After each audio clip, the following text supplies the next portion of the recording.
Hi, everybody. Welcome to Genealogy Garage, the Los Angeles Public Library's genealogy session program. And I am Julie Huffman, the genealogy subject specialist here at Los Angeles Public Library.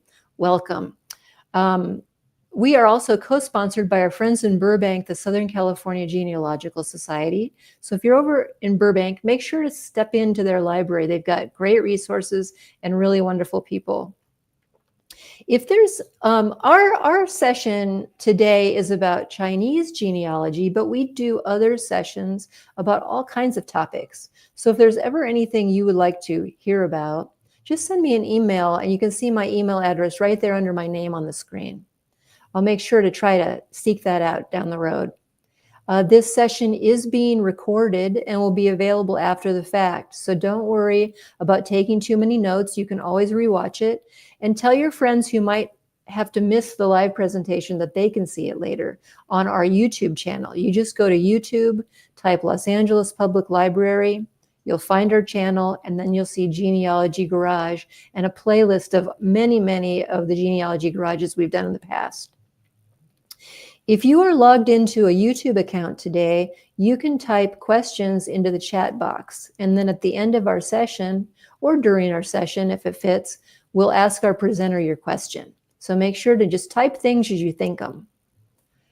And I wanted to mention that for the first time, we're having our very first History Department Trivia Night next Wednesday night at Central Library in the History and Genealogy Department.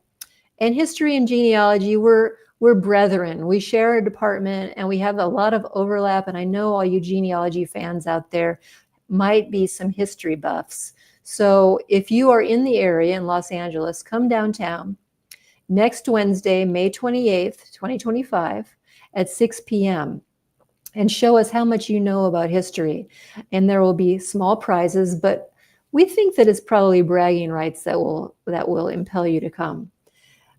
Okay, here we go. I'm going to bring up our presenter today and get to the business. So today, to celebrate Asian American Pacific Islander Month, we welcome back our friend Clotilde Yap. She's the Global Collections Manager for My China Roots, which is a fantastic website devoted to researching your Chinese genealogy that the Los Angeles Public Library subscribes to, so you don't have to pay for it if you go in through our website. So Clotilde, tell me, how is the weather where you are right now? And tell us where you are. It's unfortunately very dreary right now. I am in Switzerland, I was hoping that we would be in the full swing of spring by now, but sadly we are not. It is cold. We just planted some vegetables in our garden just a few weeks ago, thinking it would be the perfect time for them to Oh enjoy the yeah. sunshine, but it's gone a bit wet and a bit cold, so I hope they survive. Yeah, they will. It'll come back. We had a hot streak last week and rain before that, so we're in the same boat. But Mm, yeah, Switzerland sounds beautiful about this time of year. I don't care how dreary it is outside. it But is. so shall I bring up your presentation if you're ready to go? Yes, please, ready when you are. Okay. Thanks, Julie. Um, and welcome everybody that is dialing in, watching this presentation live or catching up later. Today, I'm going to be taking a case study for an individual who is interested in tracing their ancestors with My China roots. I've done a few presentations for the LA Public Library before, where I go into detail about what kind of challenges you might face if you are researching Chinese ancestors. And I introduce very roughly the database that is available through the library. But today I'm going to get to the nitty gritty of how you would use all of the tools. How do you make the most of these tools?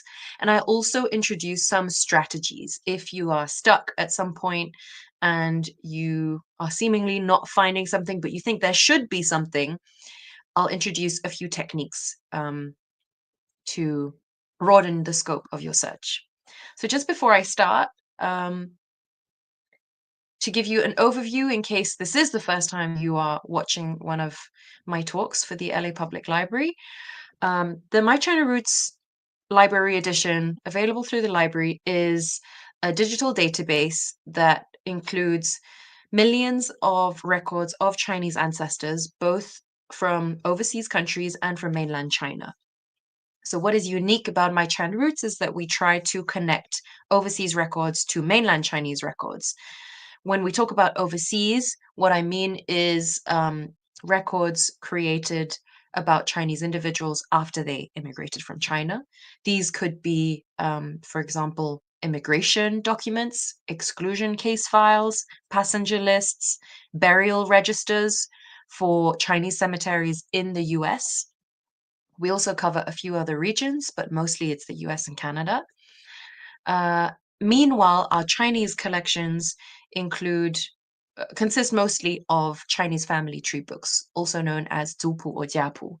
I did do a presentation for the LA Public Library all about these family tree books, what you can learn from them, what is included in a typical book, how do you even find your book. So do check that out if you're more interested in these types of records. For those who are joining us remotely, just to point you in the right direction, if you do want to access My China Roots, for this you will need to navigate to the LA Public Library website, lapl.org, and then look for the tab on collections and resources. And then under there, research and homework has different categories of subjects. If you select history, geography, and genealogy, then scroll down to the letter M, you will find My China Roots. You can then click on that link. If you are off-site, you'll be prompted to input your library card number and password. And then you'll be able to browse completely free. If you are not at the LA Public Library or you're far from Los Angeles, here is an overview of a few other libraries that also subscribe, most of which are in California, but we do have subscribers in other parts of the US. So, okay, those are my brief introductions, and now I can just dive right into the demo. So I've taken an imaginary person called Jenny, but I think Jenny's story is quite relatable. And I've spoken to many people who are in a similar position to Jenny. Jenny, uh, can understand a little bit of Chinese because she grew up uh, hearing her parents speak Chinese to her, but she doesn't really read it. She knows a few tidbits about her background and her family history. This is what she knows. She knows the name of her grandfather, William Kwan. Um, Jenny is born and raised in LA, as is most of her family. So she knows the name of her grandfather, and she knows the names of her great grandparents, Loi Kwan and Chao Shi. They were originally from a place called Hoiping. So she doesn't really know anything else. She hasn't had time to ask maybe her mother and father about dates. So with this, she has enough information to engage with the My China Roots database. So how does it work then? Here is, okay. So here is the homepage to My China Roots. As you can see, there is a basic search form at the top. And then as I scroll down, I can get an overview of the different categories of materials available through the database. If I want, I can select any of these to search more narrowly within that category. However, Jenny just wants to start with what she knows. So she's going to type in the name of her great grandfather, Loi Kwan. Just to see what happens, she's going to click search to see, just roughly how many matches, how many hits there are for Loi Kwan. So by clicking search, she sees that there are 33 results. Now, if I scroll down, okay, there are different categories of results coming up. There are immigration case files, there are censuses, there are several matches for different censuses, but these are for different Loi Kwans, it seems, because they're born at a different time. This one was born in 1882, this one was born in 1894. There are also some records for a Loy Kwan in Kansas City. Interesting, but probably not relevant for Jenny. Okay, so when there are this many results, you're probably going to want to filter down these results to only see the ones that are most relevant. Now, actually, we've been adding different, more flexible ways to search for records. In Jenny's case, she has very little information, but she does have names of relatives together. She knows the name of her grandfather and her great grandparents.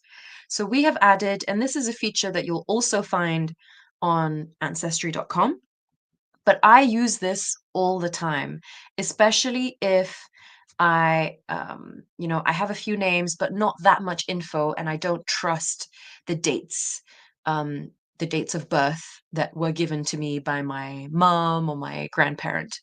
So in this case, she knows that Loy Kwan's son, aka her grandfather, was called William. So I'm going to I'm going to add a filter for a child in my advanced search filters. This child being called William. I can also add the surname, Kwan. And now I'm going to search. And what this does is it's going to look for any record that specifically mentions Loy Kwan side by side with a William Kwan. Now, in most cases, this is going to be a census record. I can see there's one match for a Loy Kwan living in Los Angeles. This sounds pretty relevant to Jenny. She can then click to view the record, which will expand everything that there is to know about this particular document. So this Loy Kwan is living with his wife, Jo Si Kwan. That sounds a lot like Jenny's great grandmother's name, Chow Shi. The son, William Kwan, and various other children. So these would be Jenny's granduncles, Wenyue, Henry, Wen, etc. Now, I really recommend to anyone starting out to begin with this kind of research. Try to find the censuses so that you can collect names of different relatives, and then try searching for people together with their relatives. This this can help you locate a census record, even if you don't know the exact address that they were living in. It can really help you narrow it down.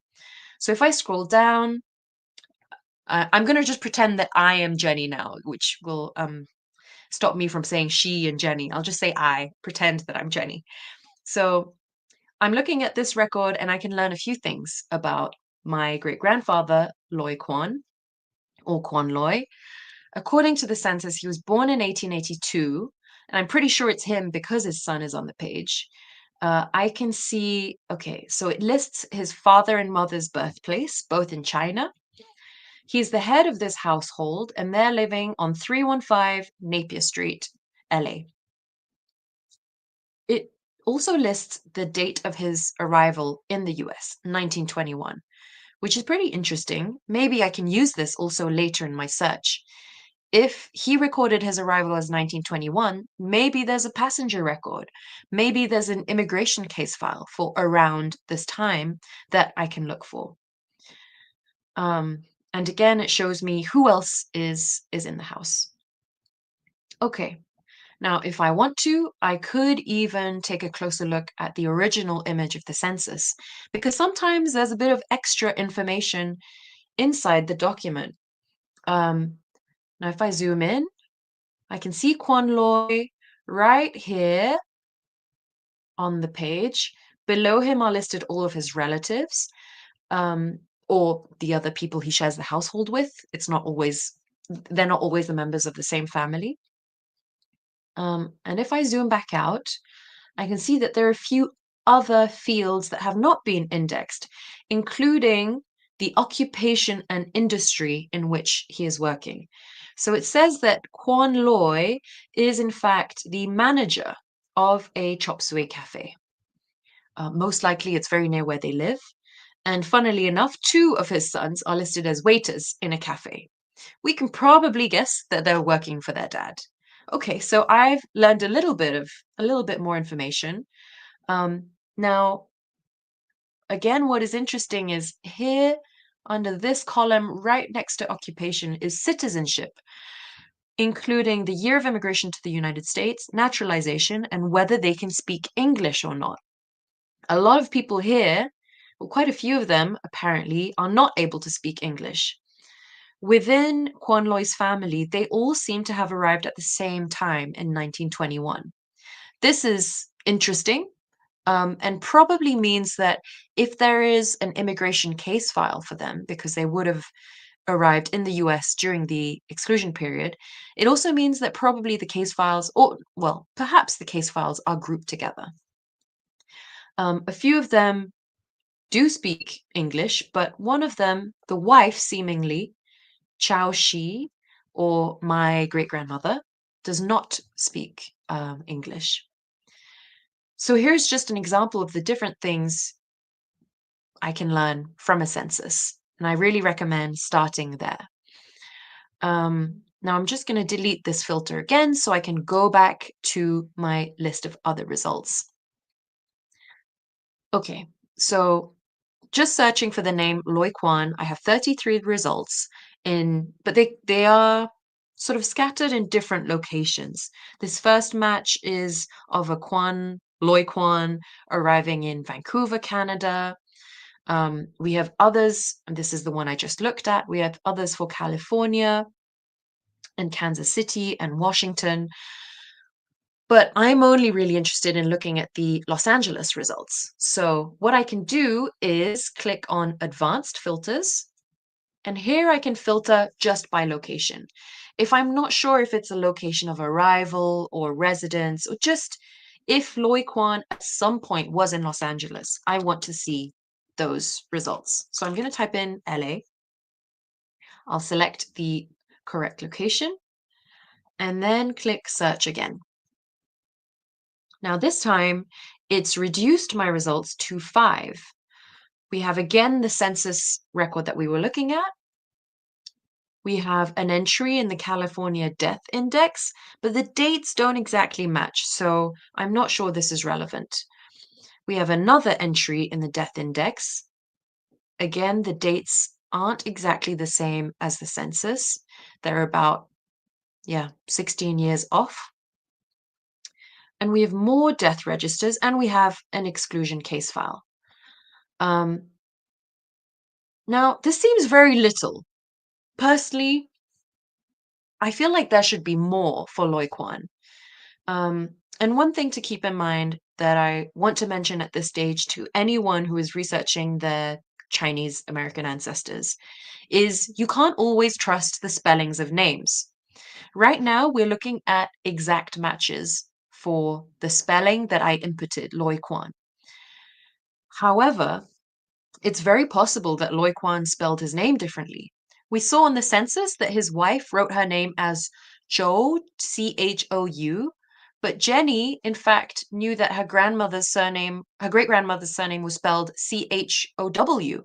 So I can't really trust these spellings, which is why one of the recent things we implemented on the database recently is this checkbox. So if you're not getting as many results as you'd expect, or you think there must be something else, I recommend trying this. If you tick this checkbox, search for similar last names, your search will be broadened to include also results that might have similar but not the same surname, not the same spelling of the surname. And you can do the same for the first name. So what happens if then I select search for similar last names and click search again? This time I have 28 results. So what kind of things did I get this time? These same ones are appearing at the top, various exclusion case files, but I have a few additional ones. For example, this one for Loi Kwan spelled with an A. So this is a great example. The surname Kwan is a great example of this. Now, if I click on this Exclusion Act case file, I can see that some images are available. This case file comes from the National Archives. Let me see where. In Riverside, which makes sense, right? If this individual was entering or residing in Los Angeles at the time that they wanted to leave and return to the country, then those case files would probably be kept at Nara Riverside. So for those who haven't come across a case file before, I'm just going to expand it so that you can see what are typical things included in a case file. So whenever a Chinese individual, even if they were legally settled in the United States, whenever they wanted to leave the country and potentially come back, they needed to clear this with the immigration authorities.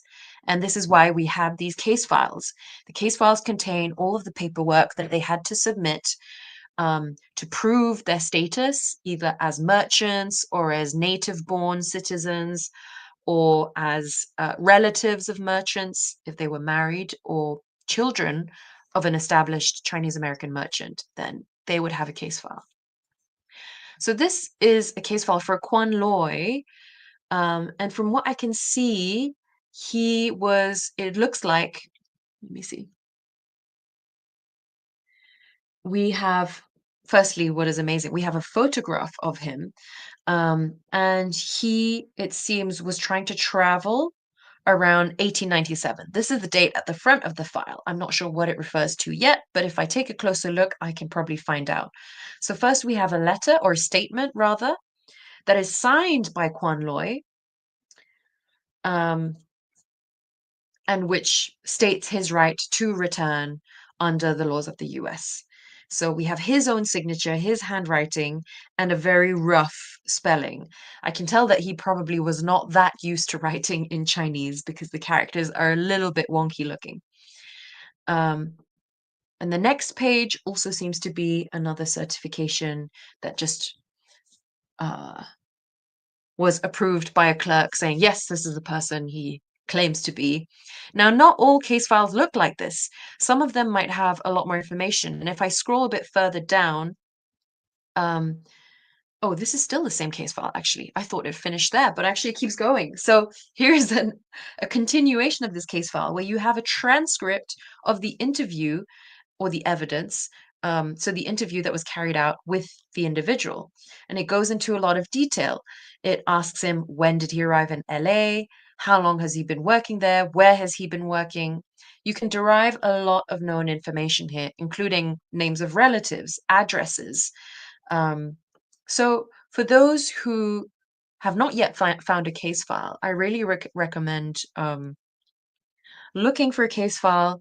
You can do this directly on My China Roots, even if we don't have the scans available, which is the case for some of these other matches that were found here. Let me see. Here's another, no, wait, this one.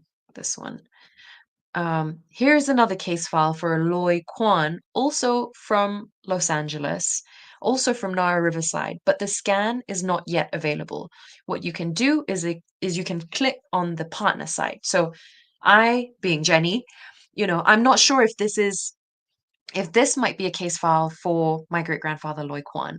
What I can do at this stage is select every single case file that I see on My China Roots, and click on the original link to apply for the original case file. So what you can do is on NARA, there is usually a contact number and email at the bottom of the page. You could either call them up or you could email them directly. You can send them a screenshot of this with the immigration case file number to request a scan. If it hasn't been scanned before, they will send you a PDF version. Or you could go in person and do this yourself. Just make sure you call them in advance so they can pull the file in advance for you if you like.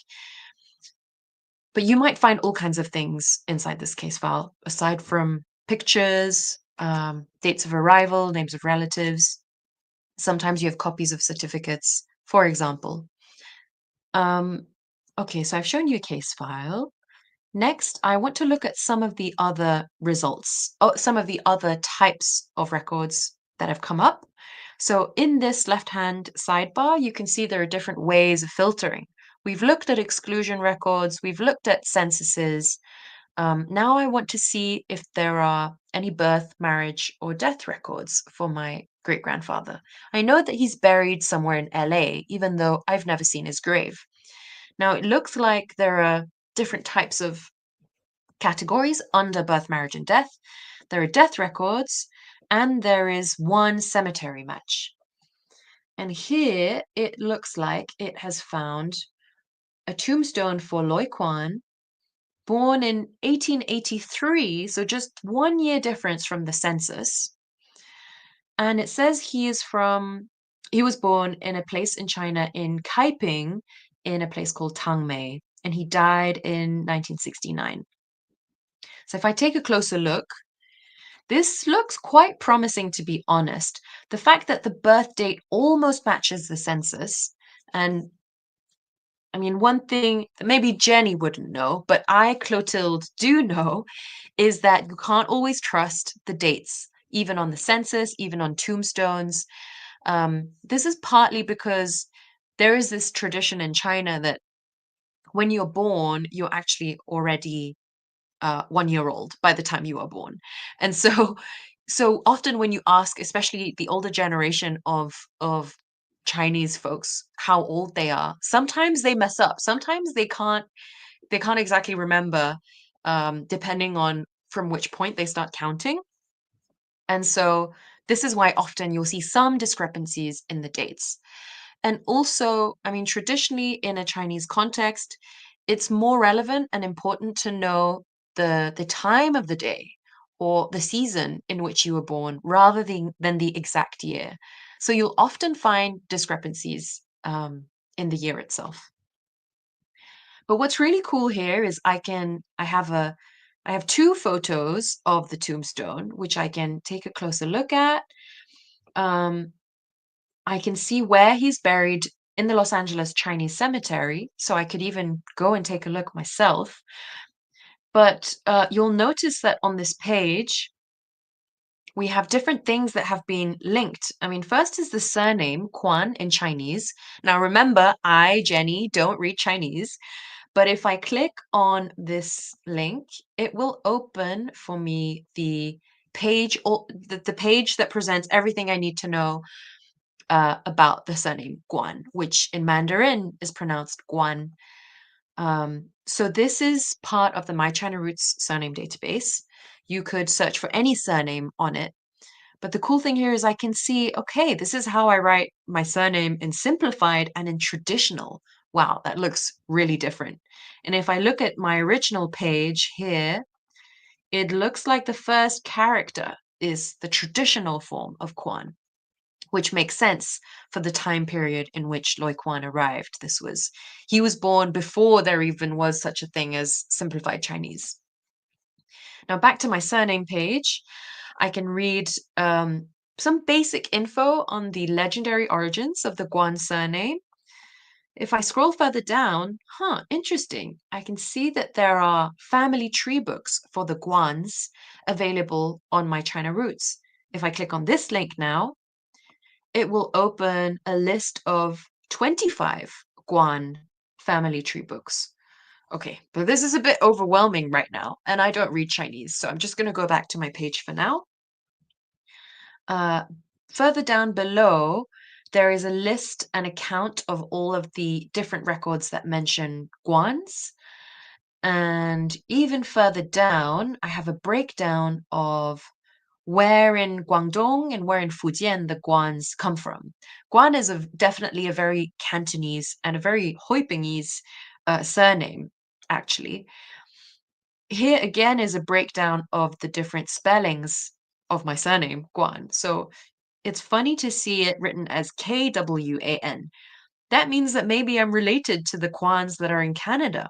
And that also might explain why some of my cousins, mine being Jenny's cousins, might spell their surname differently to mine, even though on the same side of the family.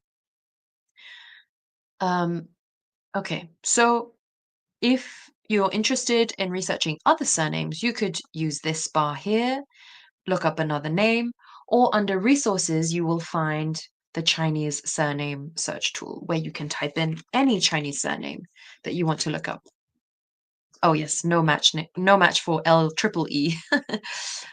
Okay, so going back to my tombstone, the other thing that I found here was the birthplace that is recorded from the tombstone. Now, if you remember, Jenny's ancestors come from a place called Hoi Ping. Now that sounds a lot like Haiping. I wonder if it's the same place. So I can click, it seems, on this location, Tangmei, which appears to be the birthplace of Loi Quan. I'm pretty sure it's him at this stage. Now, if I look at this page here, it tells me that people speak Cantonese and Taishanese in this general area. And um, here is a breakdown of the different administrative locations in which Tangmei is found. This is interesting. Now, I want to know more about Hoiping and why it's spelled differently to this now, Kaiping. If I click on Kaiping, this will bring me to the relevant page on the My China Roots Village database, giving me a bit of context about Kaiping City. And indeed, I can see here it's also known as Hoiping, Kaiping, Hoiping again.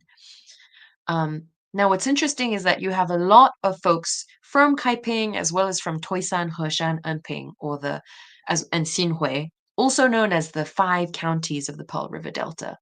Historically, this is one of the most important hometowns for the earlier waves of Chinese Americans, but also Chinese who ended up in Southeast Asia and in Australia. So from this page, I can again see where it is on the map in comparison to Macau, Shenzhen, Hong Kong. And here again are listed relevant records for this region. So this is pretty cool. I think that looking at this tombstone and the different clues that appear on it, it seems likely that this is my great grandfather's tombstone.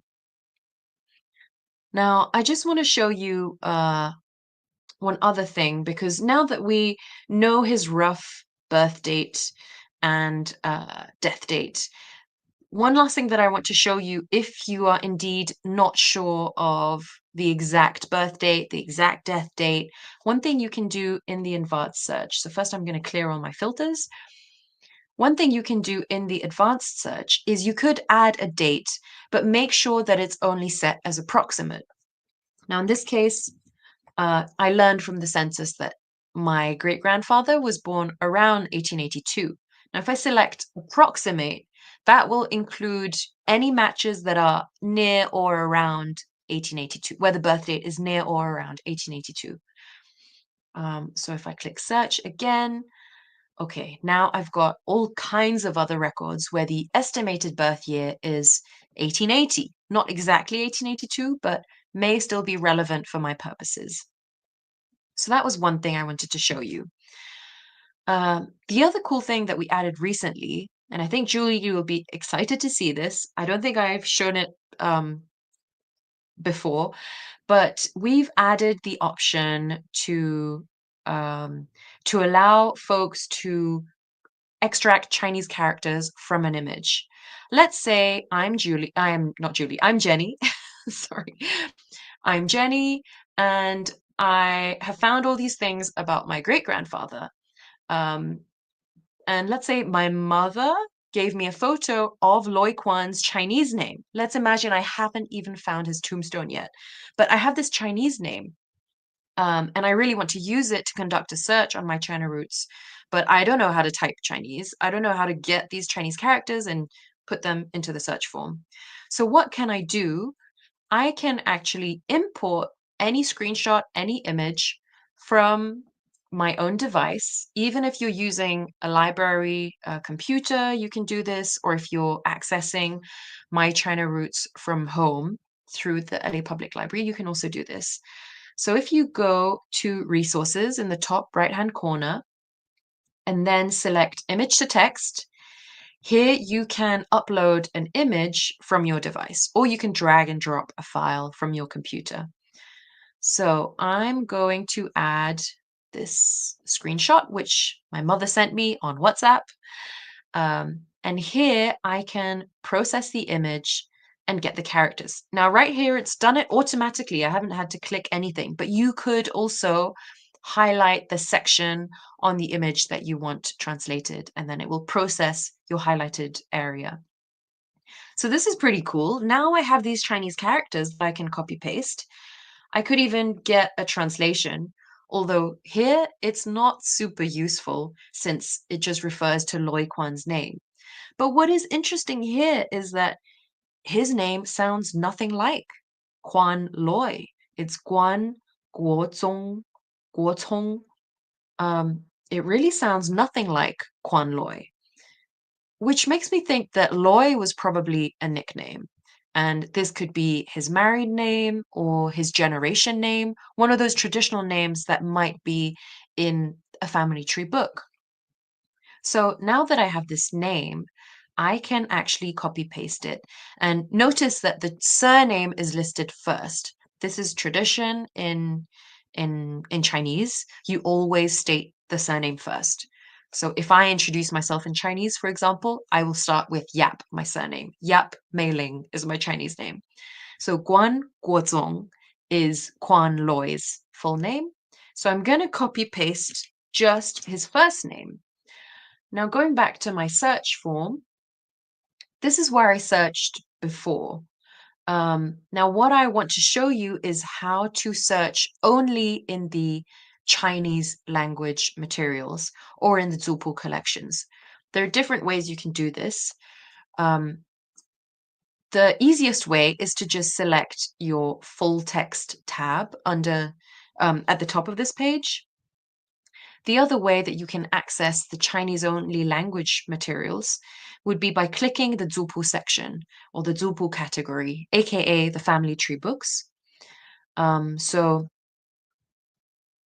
here, again, I want to select full text, and then I can type in the first name that copy paste the name of Quan Loi as extracted from the note my grandmother gave me. And here it still remembers my last input. I could type in English or I could copy paste the surname in Chinese as well. Here I've typed Quan, it suggests Guan in Chinese, and now I can click search. It's found one match on the database from a Guan family book, which is from Kaiping or Hoiping, which matches exactly Quan Loi's ancestral place. So I'm quite excited about this now. Let's see what kind of matches have been found. So here you have a typical family tree book. For those who haven't seen them before, often they'll look like this. They will look literally like family trees, pages and pages and pages of family trees. Um, this particular book is 363 pages, and it is for the entire Quan clan of Kaiping. In fact, it's not the only book. These were published in a series. So there's, I think, one or two other volumes also within this series that you can also find on the database. So as you can see, it's highlighted the name Guocong, which is Quan Loi's Chinese name on the page, which is pretty cool. And if I click on any character here, if it's been recognized as a character, I can get a translation of the name, a direct translation of these names. This is where you can see that Chinese names are very flowery and poetic. I mean, Guo means country, nation. So these are quite patriotic names, names that have the word Guo in it. I can see that Quan Loi, or well, if this is Quan Loi, I'm not sure. He appears on another page, but on this particular page, he has four siblings, four brothers, it seems. So, I have some questions here. I would need to check first if I can find out if my great grandfather also had four siblings or not. The other interesting thing, you'll notice these characters that are sort of down to the side next to the line. I'm gonna guess. Okay, so this one pops up when I hover over it for Quan Loi's brother. I'm gonna guess it's something to do with relatives. This is a surname, Chen, and it looks like it hasn't recognized this character. The dictionary hasn't recognized it, but I can still extract the text from it Same as what I did with my mum's handwritten note. I can do the same right here with this character. Really zoomed in. Let's hope it works. Okay, and it's identified it as Fang. It's not going to be able to translate it, I think, because it's not just a word that means direction, it's also a surname. What I can do is I can also go back to the My China Roots surname database and type it here. So it says in Mandarin it's pronounced Fang, but I want to see how it would be pronounced in other dialects. We have Feng, Fong, Peng, Fang, Pong. This doesn't really sound like my great grandmother's maiden name, which I believe was Zhou or Chow. So let's keep looking at these matches. um, this other match on a different page. So this is interesting. It's like, seems like there were maybe more than one individuals with this particular name. Again, we have Guozong, same characters, but this time his spouse's name is different. It's Situ. So this is a double-barreled surname. Also sounds very different to Chow or Cho. It doesn't mean it's not a match. It could still be a match. Who knows what may have happened? Um, but this is kind of what I'm thinking at this stage. It's possible that this is a match. My next step would be to try and investigate, did my great grandfather have another wife potentially? And is she the one that would be recorded in this book? Um, on this particular page, it seems as though he only has one son. Whereas I knew that my great grandfather had multiple sons, right? He had William, my grandfather, and he had at least four others. It could be that they weren't updated in the book, but this seems strange. So I probably need to keep investigating. Now, what I might also want to do if I want to learn more about this book and where it comes from is scroll to the front of the book and see if I can understand more context around how it was compiled. How can I find out the dates and the ranges in which these things are presented? So if I scroll to the front of my book, I just want to learn more about who published it, where it's from, and I can see that there's lots of info about um, so we have a little map with the different regions, I presume, of Huiping and the different guans where they're spread out.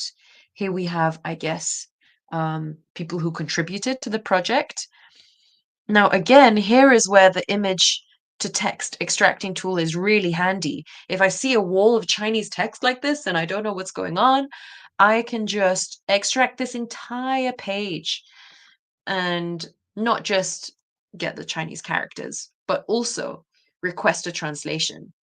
Okay, so now I know this is describing the historical origins of the Guan surname. This could be pretty cool also, learning about where the Guans come from. Sounds like we had ancestors who were good at raising dragons. Oh, horses were called dragons in ancient times. These books are so funny sometimes. Of course, the further along you go, I mean, the further back you go, the more legendary sounding it is, but it's still really fascinating. And at some point in these books, it will also explain a bit of history, give you a bit of history about the Guans and how they arrived in Huiping, for example. Okay, so I just wanted to show you this, which is very handy if you're looking at any of our Chinese language materials. Now, as a reminder, to access these types of results, you want to select full text search. This is where you'll get the most Chinese language hits. The last thing that I want to show you is this recently implemented AI search. So let's say that Jenny, that I am quite, sorry, that I'm sort of very confused and a bit tired of thinking which fields I should add and what to add where. Um, Now, I could also ask the AI search of my China roots to run a search for me. it needs to be it needs to be a logical kind of sounding sentence, where you are clearly saying what you're searching for. So it could be, for example, are there any other ways to spell the surname Chow, Chou? How would you spell it? Or you could ask it a very specific question like, I'm looking for records of my great grandmother, um, born around 1889. I think that's her date as was listed in the census. Um, Cho Shi Kwan, or I've seen her name also as Chao Kwan. I press search and see what happens. So interestingly here, it is selected to search for Quan Shi, which is one possible spelling of Cho Shi Quan. Now, the AI search is of course not perfect. It won't understand very, very complex requests, but it does sometimes, suggest a search that maybe you would not have done yourself. And it is true that Cho Shi Quan may have gone by Quan Shi or Shi Quan in some records. So here we have 78 results of a female um, from China, born around 1889. And she appears in different types of records. Again, immigration case files, passenger lists, etc. So this is the last thing that I wanted to show you in case you are struggling to use some of the filters or you're not finding the results that you want. Yeah, have a play around. Let us know how you get. We always love to hear from folks. If ever you get stuck in your search or you want some advice on how to search, we have a support form under resources. Ooh, so under resources, select support, where you can fill in your information if you want to be contacted with some help on how to navigate the different resources. And that's it. Thank you so much for watching. I hope this was helpful and a bit different from what I did before. Uh, Yeah, I'll, it was amazing, Clotilde. I mean, I know I've seen your other presentations really spelled out what you can do with My China Roots, but seeing this example really, I don't know, put it together in a really great mm, visual way. Um, nice. I Stories always help. Oh, absolutely. And boy, do I love the new features you've added. That you're absolutely Mm. right. That scanning of the text is incredible. Yeah, and I'm glad we have it up now because people have been asking for it for a long time and saying like, what do I do? I don't have a Chinese keyboard. How am I supposed to access these records? So again, it's not perfect. OCR is can be a bit um temperamental, but it definitely helps people along quite a bit. Well, and it was really neat to see you use examining a Zupu book because, frankly, before it just was kind of like art to me. And when you zoomed Mm, in and showed that, along the line connecting the generations, you might find the married person's name. I don't know, it just gave it more of a logic to me. And now hmm. that you can translate the Chinese characters, I just remember a seminar, and we've got maybe a question I'll have in a second, but a seminar I took once called Reading Russian Records for Non-Russian Readers. And it was kind of the same way. Sounds It's like hard.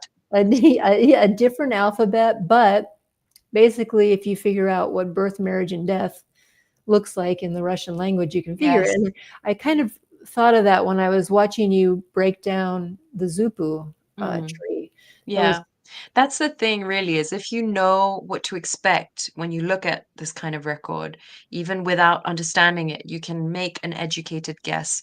And I think so far I've mostly been showing these dupus as family trees, but there are some that are really structured as charts, not charts, tables, and each row corresponds to a name, and then the next row corresponds to the wife's name, and then the next row corresponds to either a date or the number of sons. And again, without really understanding it, if you understand one column, then you've understood all of them and you know what to look for. right, right. So, yeah, yeah. And I was wondering too, when you're searching using the English characters and it says the Mhm. box for the first name and a box for the last name, does it automatically look at it last name first and first name first? Or should you try searching because of the Chinese way of putting the last name first? Yeah. So if so when we how to answer this question? Uh the order doesn't really matter. What matters is what has been identified as a first name or a last name. So even if you have, say, a business directory where the name is listed in English and in Chinese, the last name is listed first. We, My China Roots, when we index it, we know that's a last name. So we will identify it as a last name. So the order doesn't matter so much. However, there are some records where there may have been mistakes, or the person recording the name didn't know that the last name came first, and they put the last name in the first name field. And sometimes we have no way of controlling that or really identifying it unless we come across that record and we go, something's not right here. It looks like they messed up. And then maybe we'll correct it.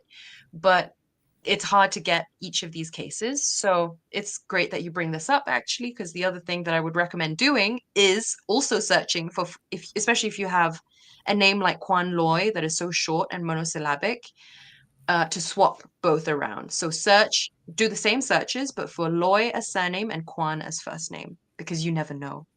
Yeah, absolutely. Um, Mm. and I'm having a couple comments here. Let me just bring a few up. Looks like you're Mhm. inspiring people.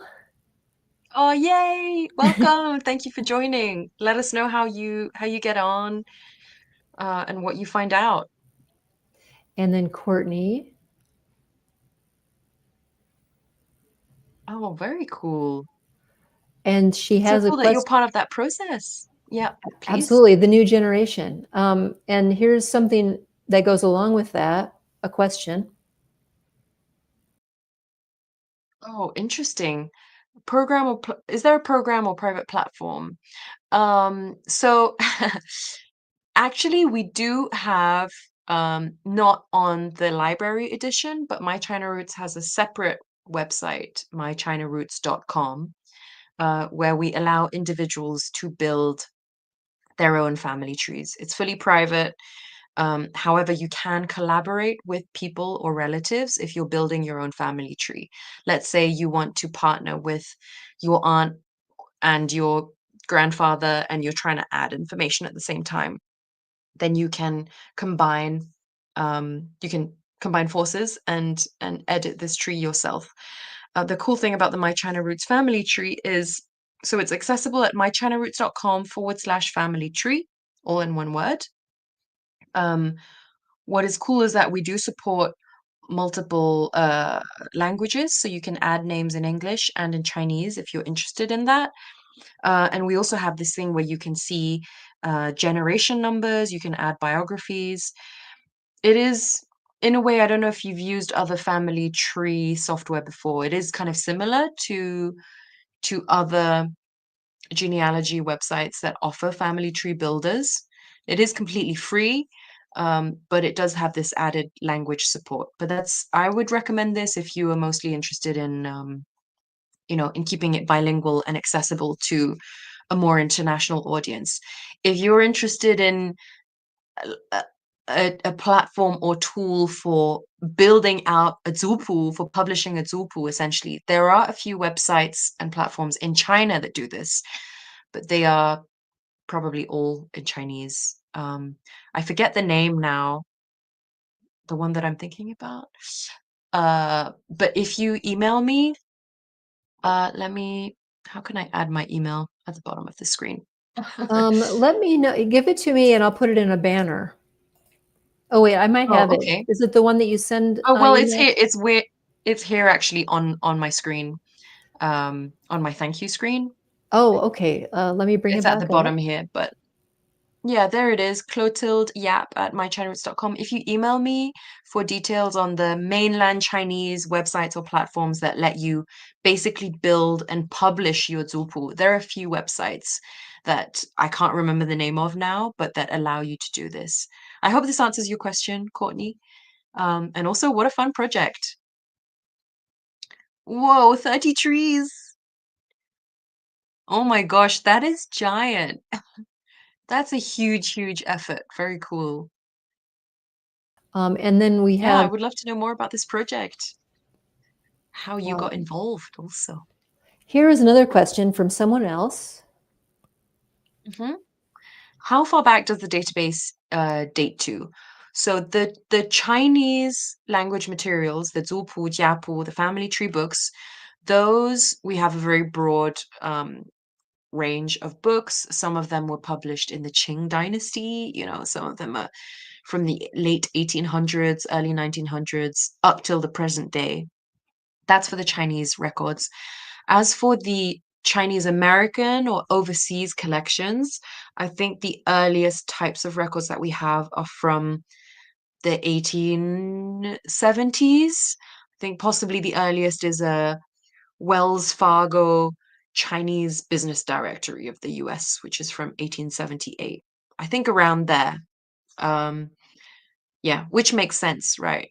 A lot of the earlier waves of migration to the US happened starting in the gold rush, but Chinese communities really started to organize and publish their own kinds of materials in the later 1800s.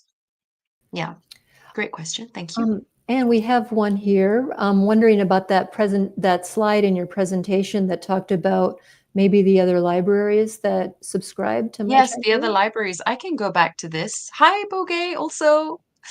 Mhm. Um, Here it is. It's not extensive, um, but here are the main ones in California. We have a lot in the Bay Area, so San Francisco Public Library, Marin County, Alameda County.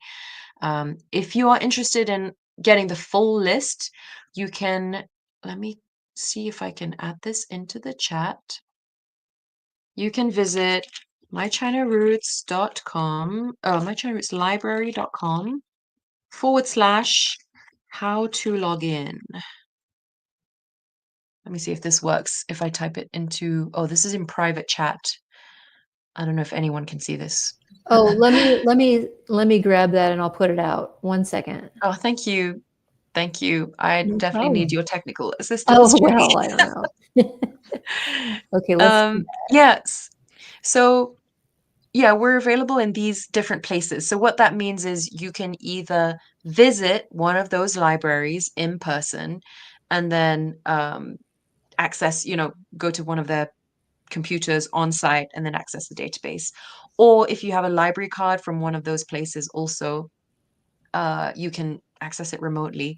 Having said that, I'm constantly, contacting more libraries to make this available. So if you are in an area where you would like to have access to My China Roots, then please email your library or even drop in and say, hey, have you guys heard of My China Roots? I would love to have this available for free. And then that way, they know that there's an interest and they will think about buying it. Otherwise, I just email them and they go, well, how do we know that people want to use this? So, yeah, that's what you can do. If you want more information about this or you're not sure how, you can again email me, and I can tell you exactly who to contact or how you would contact your library. Absolutely. And I love it when people contact me and say, hey, we need this, we need that, because if you want it, we'll get it for you. I'll make it happen. Mm. And I know other libraries feel the same way. So absolutely reach out to your local libraries about this.